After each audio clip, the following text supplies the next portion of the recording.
Our secret taste recipe is to cook with lemon care. Kutties Healthy Samayal. Hello friends, welcome to Kutties Healthy Samayal. Be positive, be healthy. நாம் இன்றைக்கி ஹெல்த்தியான டேஸ்டியான snacks recipe எப்படி செய்யுதுன்னு பார்க்கலாமா? அதுக்கு முன்னாடி நம்ம சேனலை சப்ஸ்கிரைப் பண்ணாதவங்க சப்ஸ்கிரைப் பண்ணிவிட்டு பக்கத்தில் இருக்க பெல் பட்டனை கிளிக் பண்ணிக்கோங்க. ஆல் ஆப்ஷனை கிளிக் பண்ணுங்கள். அப்போ தான் நாங்கள் போடுற எல்லா வீடியோஸோட நோட்டிஃபிகேஷன்ஸ் உங்களுக்கு வரும். இது வரைக்கும் சப்ஸ்கிரைப் பண்ண எல்லாருக்கும் தேங்க்யூ ஸோ மச். நாம் இன்றைக்கி ரொம்பவும் டேஸ்டியான ஹெல்த்தியான வீட்லேயே ஈஸியாக செய்யக்கூடிய ஸ்நாக்ஸ் ரெசிபி தான் இந்த வீடியோவில் பார்க்க போகிறோம்.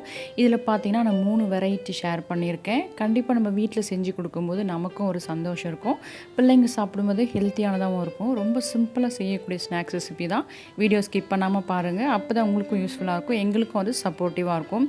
ஆல்ரெடி நாங்கள் நிறைய ஸ்நாக்ஸ் ரெசிபி லோட் பண்ணியிருக்கோம். ஸோ எங்கள் சேனல் விசிட் பண்ணி பாருங்கள், கண்டிப்பாக உங்களுக்கு ரொம்ப யூஸ்ஃபுல்லாக இருக்கும். முதல்ல நம்ம பார்க்க போகிறது பார்த்திங்கன்னா வேர்க்கடலை உருண்டை தான், அதாவது பீனட்ஸ் பால்ஸ். இதில் பார்த்தீங்கன்னா நான் கொஞ்சமாக அரிசி ஆட் பண்ணுவேன். அதாவது குக்கிங் ரைஸை வந்து 1 கப் எடுத்து இது போல் நல்லா வறுத்து எடுத்துக்கலாம்.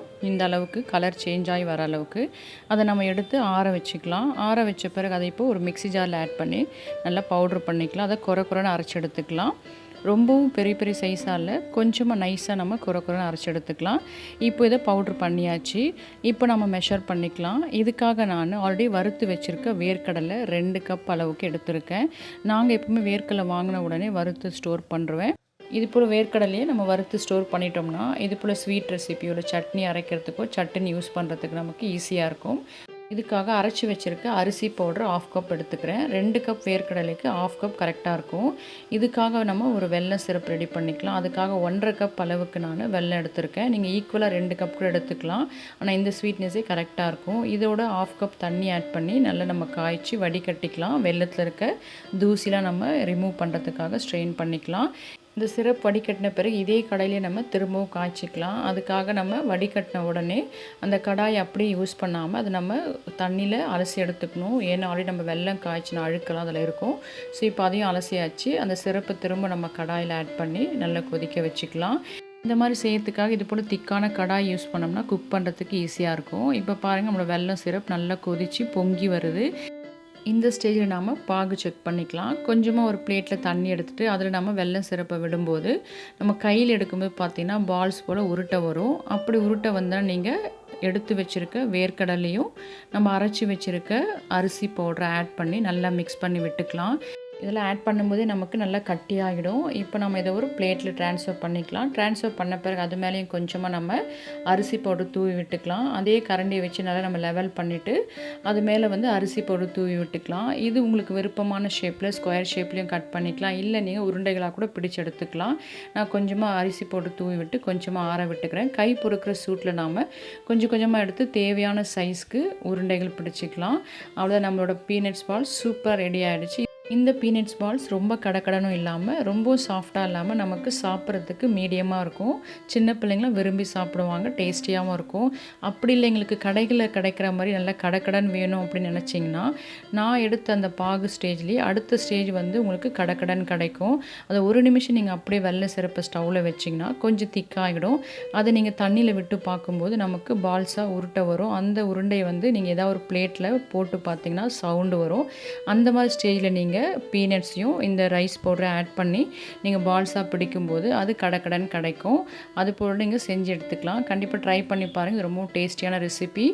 அடுத்த ரெசிபியும் பீனட்ஸ் வச்சு தான், அதாவது பீனட்ஸ் பால்ஸ் இல்லாமல் இது சிக்கியாக செய்ய போகிறோம். ப்ரொசீஜர் பார்த்திங்கன்னா அதே தான். 1 கப் அளவுக்கு நான் குக்கிங் ரைஸ் எடுத்து நல்லா ரோஸ்ட் பண்ணிக்கிறேன். ட்ரை ரோஸ்ட் தான் பண்ணுறேன்.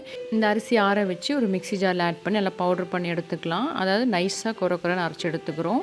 இப்போ இதுவும் ரெடி ஆகிடுச்சு. இதுக்காக நான் 2 கப் அளவுக்கு வறுத்த வேர்க்கடலை மிக்ஸி ஜாரில் ஆட் பண்ணி குறைன்னு அரைச்சி எடுத்துக்கிறேன். நைஸ் பவுடர் அரைக்காமல் இது போல் குறைன்னு அரைச்சி எடுத்துக்கோங்க. இப்போ இதெல்லாம் ரெடியாக இருக்குது. இதுக்காக நான் 1.5 கப் அளவுக்கு வெல்லம் எடுத்துக்கிறேன். இதை நாம் ஒரு பவுலில் ஆட் பண்ணிக்கலாம். இதில் நான் தண்ணிலாம் ஆட் பண்ண போதில் பவுல் கொஞ்சம் சூடாகும்போது வெல்லத்தை ஆட் பண்ணோம்னா அதுவே நமக்கு உருகி வரும். அது கூட ஒரே ஒரு ஸ்பூன் அளவுக்கு நான் தண்ணி ஆட் பண்ணிக்கிறேன். இப்படி நீங்கள் செய்யும்போது அதுக்கு பாகு எடுக்க வேண்டிய அவசியம் இருக்காது. அதுக்காக தான் நான் இந்த மெத்தடும் உங்களுக்கு நான் ஷேர் பண்ணுறேன்.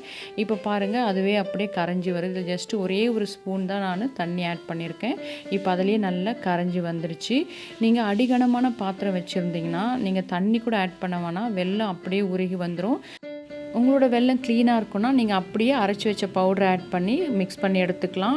எனக்கு கொஞ்சம் தூசிலாம் இருக்குது, நான் ரிமூவ் பண்ணும், அதுக்காக நான் ஸ்ட்ரெயின் பண்ணிக்கிறேன்.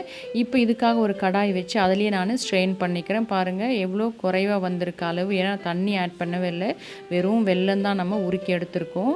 இது பாருங்கள் கொஞ்சம் வச்சு நம்ம ஒரு 2 நிமிஷம் அளவுக்கு ஹீட் பண்ணாலுமே நல்லா பொங்கி நுரையா வரும் பாருங்கள். இதுவே நமக்கு போதும். இப்போ நான் அரைச்சி எடுத்து வச்சுருக்க வேர்க்கடலை பவுடரும் அரிசி பவுடரும் ஆட் பண்ணிக்கிறேன். இது நம்ம ஆட் பண்ணி மிக்ஸ் பண்ணும்போதே நல்லா திக்காகி வந்துடும். அடுத்ததாக ஒரு எண்ணெய் தடவின பிளேட்டில் இதை கொட்டி நம்ம நல்லா லெவல் பண்ணிக்க வேண்டியதான். இது பிகினர்ஸ் கூட செஞ்சிடலாங்க, ஏன்னா இது பாகுலாம் பார்க்க வேண்டிய அவசியம் இருக்காது. ஜஸ்ட் நம்ம வெல்லத்தை உருக்கி அப்படியே ஆட் பண்ணி தான் நம்ம செய்கிறோம். இதில் பார்த்திங்கன்னா சில இடத்துல அந்த வேர்க்கடலை பருப்பு ஆஃபாக இருக்கும், இல்லை கால் பகுதியாக இருக்கும். அது போல் நான் அரைச்சி எடுத்திருக்கேன். இது சாப்பிட்றதுக்கு ரொம்பவும் டேஸ்டியாக இருக்கும். இது போல் லெவல் பண்ணி விட்ட பிறகு கொஞ்சம் ஆறின பிறகு நம்ம பீசஸ் போட்டுக்கலாம். நான் இன்றைக்கி ஸ்கொயர் ஷேப்பு தான் போட்டிருக்கேன். ரொம்ப ஆற விட்டிங்கன்னா அதுக்கப்புறம் பீசஸ் போட முடியாது. கொஞ்சம் ஆறின பிறகு நம்ம பீசஸ் போட்டு எடுத்துக்கலாம். பாருங்கள் சூப்பராக நமக்கு சிக்கி ரெடி ஆகிடுச்சு. கடையில் நமக்கு கிடைக்கிற சிக்கி நைஸாக பவுட்ரு அரைச்சி செய்வாங்க. ஆனால் இது பார்த்திங்கன்னா நம்ம குறைன்னு அரைச்சி எடுத்துருக்கோம். அதே சமயம் அரிசி பவுடர் ஆட் பண்ண ரொம்பவும் டேஸ்டியாக இருக்கும். வீட்டில் இது போல் செஞ்சு கொடுங்க, பிள்ளைங்க கடைகளில் கேட்கவே மாட்டாங்க. ரொம்பவும் டேஸ்டியான ரெசிபி, ட்ரை பண்ணி பாருங்கள். அடுத்து ரொம்பவும் டேஸ்டியான ரெசிபி தான் தேங்காய் பால் பணியாரம். இது ரொம்பவும் சிம்பிளாக நம்ம செய்ய போகிறோம். இதுக்காக 1 கப் அளவுக்கு உளுந்து 2 ஹவர் ஊற வச்சு இப்போ நான் அதை ஒரு மிக்ஸி ஜாரில் ஆட் பண்ணி அரைச்சிக்கிறேன். கொஞ்சமாக உப்பு ஆட் பண்ணி அரைச்சி எடுத்துக்கலாம். அப்போ தான் நமக்கு டேஸ்ட் நல்லாயிருக்கும். அரைச்ச மாவை ஒரு பவுலில் ட்ரான்ஸ்ஃபர் பண்ணிக்கலாம். இது செய்யறதுக்காக ஒரு கடாய் வச்சு சூடான பிறகு தேவையான அளவுக்கு எண்ணெய் ஆட் பண்ணிக்கலாம். எண்ணெய் நல்லா சூடான பிறகு நம்ம அரைச்சி வச்சுருக்க உளுந்தை சின்ன சின்ன பால்ஸை நம்ம எண்ணெயில் விட்டுக்கலாம். அதாவது பணியாரங்களாக நம்ம செஞ்சு எடுக்க போகிறோம். பணியாரக்கல்லேருந்து அதில் கூட நீங்கள் செஞ்சு எடுத்துக்கலாம், ஷேப் கரெக்டாக கிடைக்கும். ஆனால் நான் இன்றைக்கி எண்ணெயில் தான் செஞ்சு எடுக்கிறேன், அப்போ டேஸ்ட் இன்னும் நல்லாயிருக்கும். நமக்கு சின்ன சின்ன பால்ஸை நம்ம எண்ணெயில் விட்டு நல்லா நமக்கு செவந்து வரும்போது பொரிச்சு எடுத்துக்கலாம். மீடியம் ஃப்ளேமில் வச்சு செஞ்சுக்கோங்க, அப்போ தான் தீயாது. இந்த அளவுக்கு நமக்கு கலர் சேஞ்ச் ஆனால் போதும், ரொம்ப தீய விட்டுறாதீங்க. இதுவே நமக்கு சாஃப்டாக கிறிஸ்பியாக இருக்கும். இப்போ பாருங்கள் இதே போல் நம்ம எல்லா மாவுலையுமே செஞ்சு எடுத்துக்கலாம். 1 கப்பே பார்த்திங்கன்னா நிறைய நமக்கு கிடைக்கும், நம்ம சின்ன சின்ன பால்ஸாக தான் செய்கிறோம்.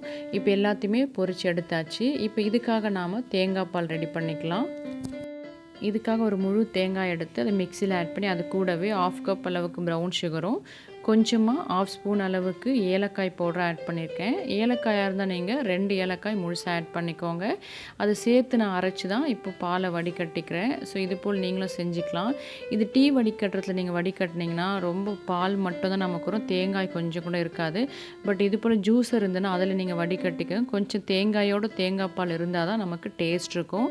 இந்த தேங்காய் பாலோட ஒரு பிஞ்ச் அளவுக்கு சால்ட் ஆட் பண்ணிக்கலாம், அப்போ நமக்கு டேஸ்ட் ரொம்ப சூப்பராக இருக்கும். அவ்வளோதான், இப்போ நம்ம தேங்காய் பாலும் ரெடி ஆகிடுச்சு. தேங்காய் பால் திக்காக இருந்தால் நமக்கு டேஸ்ட் ரொம்ப நல்லாயிருக்கும். அடுத்து நாம் செஞ்சு எடுத்து வச்சுருக்க உளுந்து பணியாரங்களை இது போல் ஃபோக்கில் குத்தி நம்ம தேங்காய் பாலில் ஊற வச்சுக்கலாம். ஏன்னா இது போல் நம்ம ஹோல்ஸ் போட்டு ஊற வைக்கும்போது சீக்கிரமாக ஊறி வந்துடும். ஜஸ்ட் ஒரு 15 மினிட்ஸ்லேயே நமக்கு ஊறி ரொம்ப சாஃப்டாகிடும். டேஸ்ட்டும் பார்த்திங்கன்னா அவ்வளோ சூப்பராக இருக்கும். இப்போ நாம் இதை பவுலில் ட்ரான்ஸ்ஃபர் பண்ணி சர்வ் பண்ணிக்கலாம். நம்மளோட டேஸ்டியான ஹெல்த்தியான கோகோனட் மில்க் பணியாரம் ரெடி ஆகிடுச்சு. இது நம்ம வீட்டில் இருக்க உளுந்தையும் தேங்காயும் வச்சுமே சூப்பரான ரெசிபி ரெடி பண்ணிட்டோம். இது போல் செஞ்சு கொடுங்க, கண்டிப்பாக நம்ம பிள்ளைங்கள்லேருந்து பெரியவங்க வரைக்கும் எல்லாருமே விரும்பி சாப்பிடுவாங்க. யம்மி டேஸ்டி, நீங்களும் ட்ரை பண்ணுங்கள், என்ஜாய் பண்ணுங்கள், ஹெல்த்தியாக இருங்க. ஸோ நாங்கள் இதில் ஷேர் பண்ணியிருக்க எல்லாமே ரொம்ப ஹெல்த்தியானது, சட்டுன்னு ரெடி பண்ணக்கூடிய. ஸோ நீங்களும் செஞ்சு பார்த்துட்டு உங்கள் டேஸ்ட், உங்கள் எக்ஸ்பீரியன்ஸ் எங்களுக்கு கமெண்ட் பண்ணுங்கள். மறக்காமல் லைக் பண்ணுங்கள், தொடர்ந்து சப்போர்ட் பண்ணுங்கள். தேங்க்யூ.